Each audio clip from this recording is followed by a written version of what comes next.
Halo, apa kabar teman-teman? Jumpa lagi dengan saya Adnan Hasan. Hari ini kita akan mereview sebuah mobil mungil dari Suzuki. Ini merupakan mobil yang paling edik di tipe-tipe yang lain karena ini rasanya espresso banget ya. Jadi bikin candu untuk kita semua.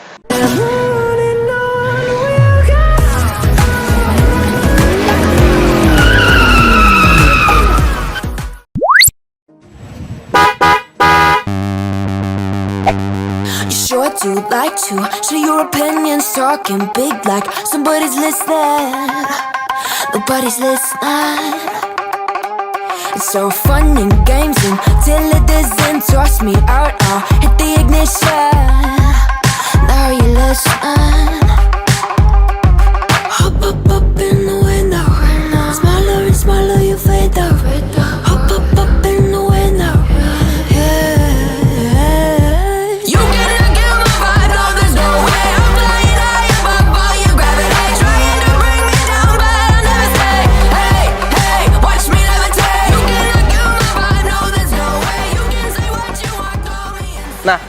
Teman-teman perlu ketahui ya, Suzuki Espresso ini masuk ke Indonesia dengan kondisi build up ya, langsung dikirim dari negara perindavan yaitu negara India.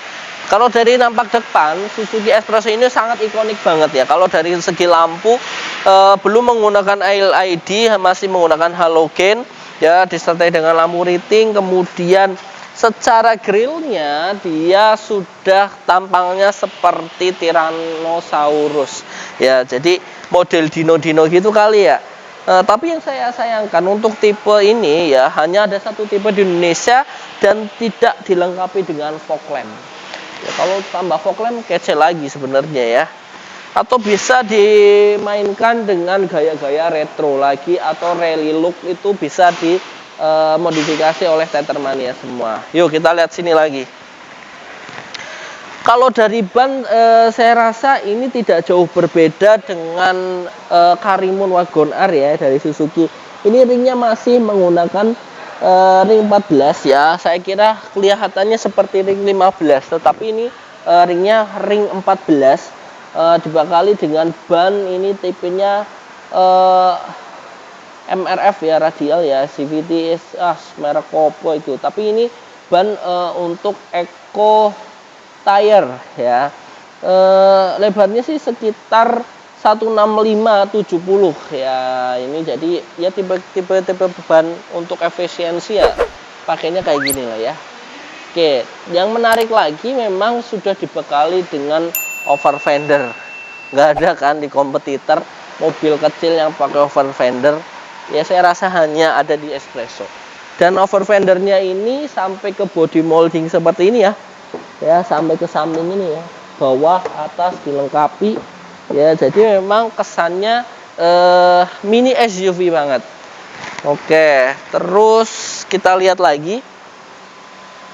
Ya, nampak dari belakang ya, secara lampu-lampu ini tidak begitu mewah juga, yang digunakan baru sama ya, pakainya bulb halogen biasa, belum menggunakan LED. Oke, jadi nampak belakang kelihatan banget ini mobil yang berbeda daripada kompetitor karena menggunakan fender bagian belakang dilengkapi dengan diffuser. Oke, kita coba buka. Nah, mungkin menarik ya, sebelum kita buka Tetermania, Espresso tipe yang lama ini logo emblem Espressonya di sebelah kanan, tapi yang baru nanti ada di sebelah kiri ya. Kebetulan di sini nanti ada di dalam itu ada Espresso yang terbaru. Nanti kita akan coba lihat Espresso yang terbaru ya. Oke teman-teman ya, kita buka untuk bagasi dalam. Nah, bagasinya ini memang agak menarik ya. Mobil kecil tapi bagasinya agak luas dan lebar nih ya. Secara bagasi Espresso ini sebenarnya cukup untuk menampung dari barang-barang pengguna, karena tidak perlu untuk muatan banyak ya, karena hanya paling digunakan untuk belanja antar sekolah dan fungsional di dalam perkotaan saja. Sudah dilengkapi dengan cover juga. Oke, lanjut.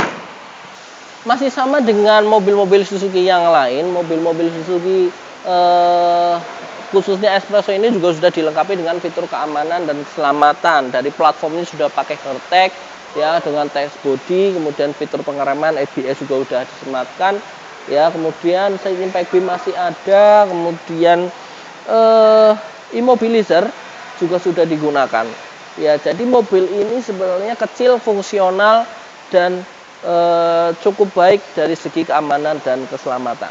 Penasaran Tetermania mau test drive si mobil kecil ini ya? Penasaran juga karena ini transmisinya AGS juga ya, menggunakan mesin 1000 cc ya, kemudian pakainya AGS ya. Kalau saya punya ekspektasi sih harusnya nggak jauh berbeda dengan Karimun Wagon R kita. Itu ya Tetermania, ikuti terus perjalanan TET Channel hari ini jalan-jalan bersama Espresso. Ya Tetermania, kita udah ada di dalam kabin ya, sebuah mobil mungil dari Suzuki ya, ini Suzuki Espresso, tetapi ini adalah gen pertama ya. Kenapa kok Teter atau TET Channel baru kita review hari ini ya? Karena memang sebenarnya kita nggak terlalu tertarik ya dengan mobil ini ya. Mau review tuh rasanya tuh maju mundur. Tapi kita coba untuk siang hari ini, kita akan coba di rute perkotaan ya, sesuai dengan tema ini adalah sebuah mini SUV untuk manusia-manusia seperti kita kaum urban ya. Oke, nah tadi saya di sini nyentil dikit loh, pengaturan kacanya tuh ada di mana gitu ya. Saya tuh heran nih, ternyata tak cari di sini belum ada. Katanya kok Espresso udah ada pengaturan secara elektrik. Oh, itu dari teman-teman sales, ternyata yang baru mas, yang pengaturan kacanya sudah elektrik gitu kan. Oh, ternyata ini yang lama belum. Tetapi lucu dan unik juga ya. Ini masih menggunakan pengaturan manual seperti kalau Suzuki pernah punya ini tuh, kalau nggak salah di Splash ya. Nah, Suzuki Splash masih menggunakan manual, tetapi dengan model seperti ini. Ya, ini kita putar balik dulu ya Tetermania. Nah, kemudian untuk pengaturan kacanya di mana Tetermania? Saya juga tadi nyari-nyari di sebelah kanan, kiri gitu. Ternyata nggak ada, ternyata letaknya di sini ya. Lucu, unik banget. Kalau Jimny kan ada di bawah sini ya. Nah, ini tuh ada tombol untuk naik turun ini di sini nih. Nah, untuk windownya sih udah elektrik. Ya, udah enak banget ya. Tetapi unik ya, unik aja karena letaknya tuh nggak lazim ya. Nah, ini kita sambil menikmati radio. Keroncongan guys. Ya, untuk apa namanya penunjuk MID-nya juga unik. Ini rasanya naik roda 2 tetapi dingin seperti roda 4. Jadi asik. Nah, kebetulan yang kita kendarai hari ini adalah tipikal transmisi yang AGS, auto gear shift, menggunakan 4 percepatan. Ini bisa manual, bisa matic ya. Kalau kita jalan di perkotaan ini masih enak menggunakan transmisi otomatis karena masih smooth ya kita penggunaannya ya. Untuk perpindahan giginya jadi nggak begitu nyentak ya, ketika kita gunakan mungkin di ring road atau kita gunakan di tol gitu. Kemarin saya dari Jakarta ya, ketemu Ignis tuh ngacir larinya bisa 140. Saya tuh heran, mobil kecil gini bisa lari 140 di tengah tol dengan kondisi ban yang sangat kecil gitu. Saya khawatir malah ya. Tapi perlu dicoba sih Tetermania. Kalau saya pengen ya bahwa ini lari di tol, kemudian kita geber maksimal tuh larinya kayak apa ya. Tetapi kalau ini ada yang bilang AGS tuh nggak enak gitu, larinya tuh kayak naik kuda, mendul. Tapi kalau kita tahu caranya menggunakan AGS dengan baik yang benar tuh masih smooth aja sih Tetermania. Ya kalau saya biasa mainnya tuh smooth ya, halus gitu, nggak perlu tarik kencang gitu. Kalau dalam kota itu perpindahan giginya masih halus ya, tapi memang tidak sehalus dengan transmisi otomatis konvensional ya. Lebih halus AT-nya konvensional, lebih halus lagi punyanya CVT. Tetapi CVT itu enaknya memang mobil-mobil rentang 5 tahun ke bawah ya. Kalau misalkan 5 tahun ke atas itu udah masih enak, tapi saya takut perawatannya itu terlalu mahal. Oke, Tethermania. Nah, Tethermania tentunya paham ya terkait dengan kenapa sih Wagon kemarin discontinue, padahal masih banyak peminatnya ya, masih enak, fungsionalnya dapat, iritnya juga dapat gitu. Tapi kenapa harus digantikan si espresso? Yang menarik apa sih dari espresso ya kan?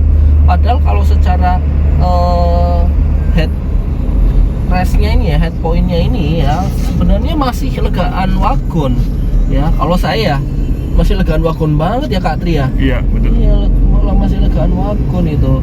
Tapi kenapa wagon dihilangin ya, CKD loh. Bukannya CKD malah justru unitnya tuh lebih gampang ya. Secara kualitas Suzuki sudah terjamin juga gitu. Tapi kenapa harus datangin si espresso ini ke Indonesia? Nah, kemudian dari steeringnya sebenarnya nggak beda jauh juga sama si wagon ya. Kemudian udah ada SRS airbagnya juga. Nah, di sini juga dilengkapi juga. Nah, mungkin untuk pengaturan kaca nih ya. Kaca wagon kan di ini ya, di door trim ya Mas Tri ya. Yes, betul. Nah, kalau ini espresso ada di center dashboard ya, kemudian di samping hazard juga. Nah, yang sama dari espresso dan wagon adalah bagian belakang, masih diongkel, masih power handling ya. Kekuatan tangan ya, power hand ya kan. Kalau ini udah harusnya power steering, apa namanya, ini power steering ya udah ya. Power window. Power window ya, betul. Ini udah power window. Ini aja enak, ini AC-nya juga udah ada, ini lengkap. Ini ya, ini ada tambahan gelombangnya di sini ya untuk tempat minuman. Kalau wagon belum ya Mas ya? Belum. Di situ belum ada. Ini tipikalnya sama, AGS-nya. Beda di Nah, AC juga. ya, AC-nya juga beda ya? Tidak. Beda. Ini ada 3 indikator ini ya. Kalau wagon 2. Wagon hanya 2, langsung nggak ada pengaturan ini kayaknya. Nggak ada, wagon nggak ada. Nggak ada pengaturan hembusan angin.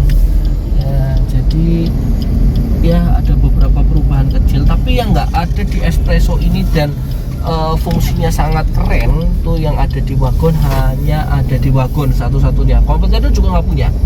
Ya, di bawah jok penumpang yang didudukin Mas Tri ini, di bawah sini tuh ada tempat rahasianya kalau wagon. Ya untuk tipe GS ya Mas Tri ya. Yes. Ya, kalau tipe GS tuh ada, tapi kalau espresso tuh ini nggak ada. Oke, Tethermania ya, ini lagi panas-panas, kita lagi bersama espresso ya. Ternyata unik banget ya. Kalau Tethermania tahu nih bentuknya, dashboard tengahnya kan mirip banget Mini Cooper ya. Memang desainnya memang dicari yang sedikit retro, unik dan ikonik ya. Kalau Suzuki saya yakin sih kalau bikin mobil memang rada nyeleneh dikit ya, tapi pengennya memang memberikan image yang nggak terlupakan sebenarnya bagi konsumen Suzuki ya. Kalau kayak Brio tuh udah biasa sih lah ya. Kalau dia menjadi market leader mah ya biasa aja, karena memang dia senang cari model yang banyak ya, atau umum yang disenangi dengan masyarakat Indonesia. Tetapi kalau Suzuki saya yakin sih punya strategi sendiri, konsistensi sendiri ya. Oke, nah kalau door trimnya ini juga desainnya juga build quality-nya bagus banget.